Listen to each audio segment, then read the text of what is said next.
राधे राधे भक्तजनों, अब आप सुने माँ तुलसी की कहानी।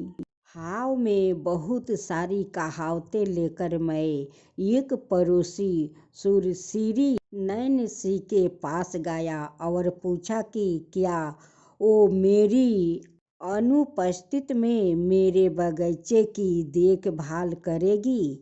मेरे पड़ोसी ने चेहरे को देखकर उसने समझा दिया, मुझे तनवा के लिए कुछ पवित्र तुलसी या तुलसी लेनी चाहिए। मुझे आश्चर्य हुआ क्योंकि मुझे उम्मीद नहीं थी कि वो इसके बारे में जानती होगी। हालांकि उसका मतलब बोतल से था, मैंने इसका अर्थ पौधे से समझा। अपने मुझे कई चीज़ों में पवित्र तुलसी को शामिल करते हुए देखा होगा।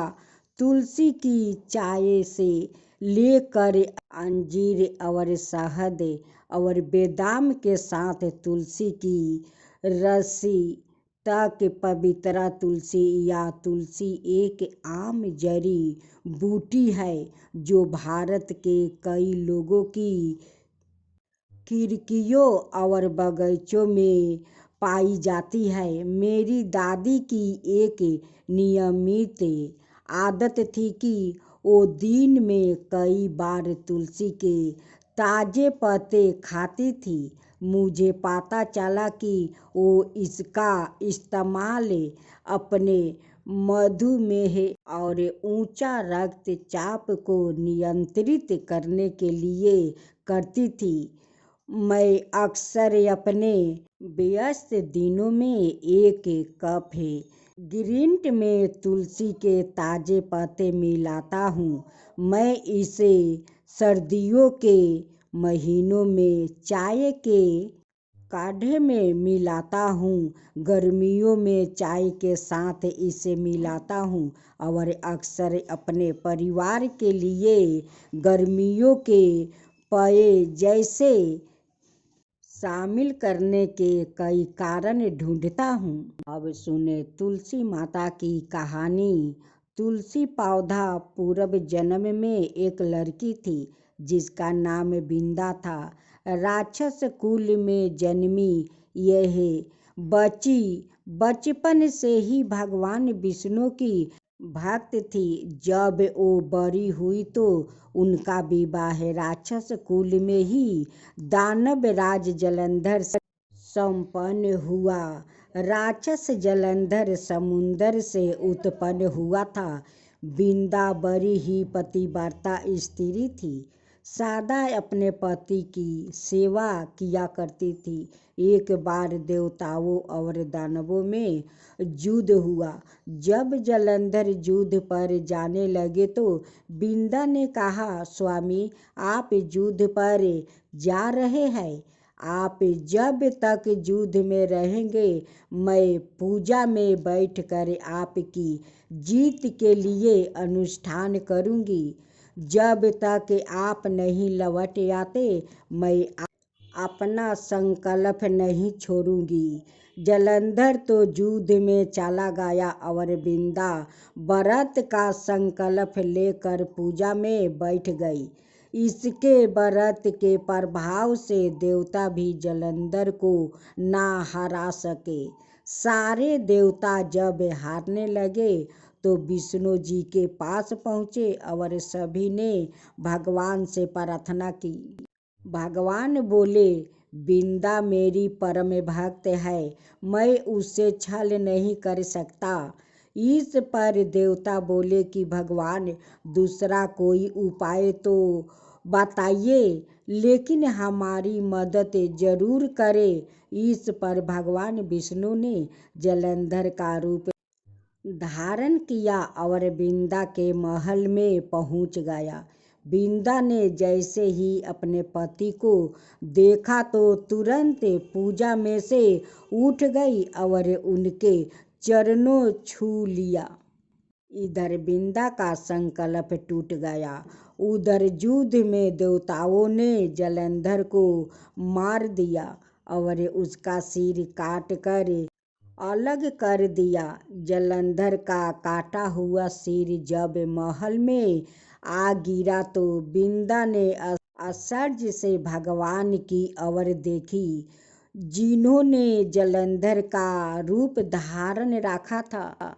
इस पर भगवान विष्णु अपने रूप में आ गया, पर कुछ बोल ना सके। बिंदा ने कृपित होकर भगवान को श्राप दे दिया कि वो पत्थर के हो जाए।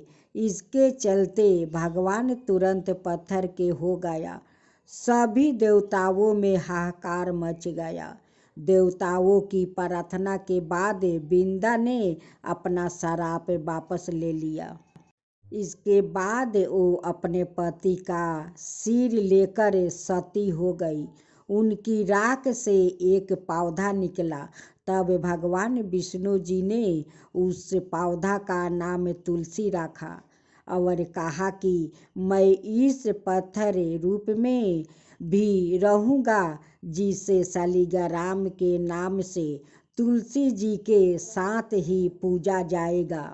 इतना ही नहीं, उन्होंने कहा कि किसी भी शुभ कार्य में बिना तुलसी जी के भोग के पहले कुछ भी स्वीकार नहीं करूँगा।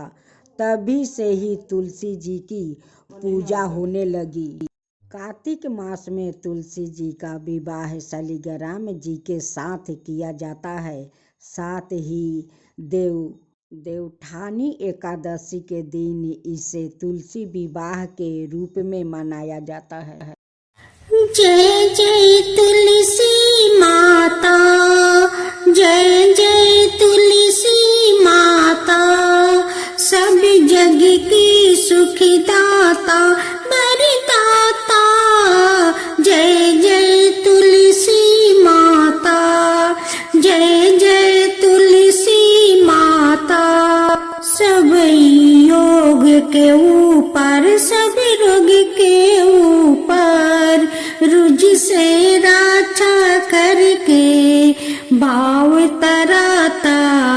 जय तुलसी माता, रुज से रक्षा करके भाव तराता। जय तुलसी माता। बाहु पुत्री है सायामा, सुरबली है गारामा। विष्णु प्रिया जो तुम के सेवे, सो नर तर जाता। जय जय जय तुलसी माता, जय जय जय तुलसी माता। हरि कैसे सभी राजते, त्रिभुवन से हो बनती थी। पतित जनों की तारानी, तुम्हें हो भी खाता। जय जय तुलसी माता, जय जय तुलसी माता। लेकर जन्म विजन में आई, दिव्या भवन में मानव लोगी तुम्हीं से सुख सनपति पाता। मानव लोग तुम्हीं से सुख सनपति पाता। जय जय तुलसी माता, जय जय तुलसी माता।